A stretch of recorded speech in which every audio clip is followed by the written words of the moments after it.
ফেব্রুয়ারি মাসের শেষ দিনে গণহারে পাখির মৃত্যু উদয়পুরে। শীতের মরশুমে অতিথিরা এসে পৌঁছেছেন আগেই। গত ৩ বছর আগেও উদয়পুর শহরের সুখসাগর জলাশয়ে ঝাঁকে ঝাঁকে পরিযায়ী পাখি ভিড় করত।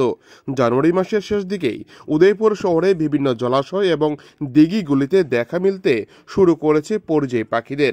তবে উদ্বেগ বাড়িয়েছে উদয়পুরে বেশ কিছু পরিযায়ী পাখির মৃত্যু নিয়ে। বৃহস্পতিবার ভোরে পাখি প্রেমীরা প্রাতঃভ্রমণ করার সময় জগন্নাথ দিঘির উত্তর পারে কিছু পরিযায়ী পাখিকে রাস্তার মধ্যে পড়ে থাকতে দেখতে পায়। ওই পাখি প্রেমীরা দেখতে পায় যে পরিযায়ী পাখিরা মৃত্যুর কোলে ঢলে পড়ে। পাশাপাশি আরও জানা গিয়েছে বেশ কিছু জায়গায় পরিযায়ী পাখির মৃত্যু হয়েছে।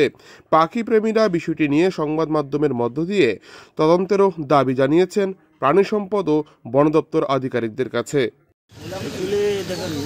আমরাও সকালবেলায় খবর পাই আইলাম, দেখতেছি যে গাছ থেকে পাখি চোখের সামনে দুপুর দুপুর করে পড়তেছে, ওইরা সাথে সাথেই তারা মৃত্যুর গুলো দলিয়া পড়তেছে। কিন্তু নিশ্চয়ই আমার কাছে মনে হচ্ছে যে পাখিটার কোনো একটা হয়তো বা এরকম একটা ডিজিজ, এখন তো বাইরের পাখিও শীতের দিন অনেক আসে, কোনো না কোনো একটা কিছু হয়েছে যেটা হয়তো বা ওই ডিপার্টমেন্ট ফরেস্ট ডিপার্টমেন্ট বা প্রাণী সম্পদ দপ্তর যদি আয়া দেখেন খুব ভালো হইব যে এটা দূর থেকে হয়েছে।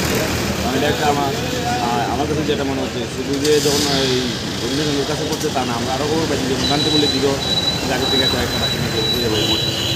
তো আমি আপনাদের মাধ্যমে এটা জানাতে চাই যে ফরেস্ট ডিপার্টমেন্ট আর প্রাণী সম্পদ দপ্তর যদি এটা ভালো করে দেখেন, এটা হয়তো বা আটকানো যাবে, পাখিগুলিকে বাঁচানো যাবে, প্লাস এটার থেকে তো মানুষেরও ক্ষতি দিতে পারে।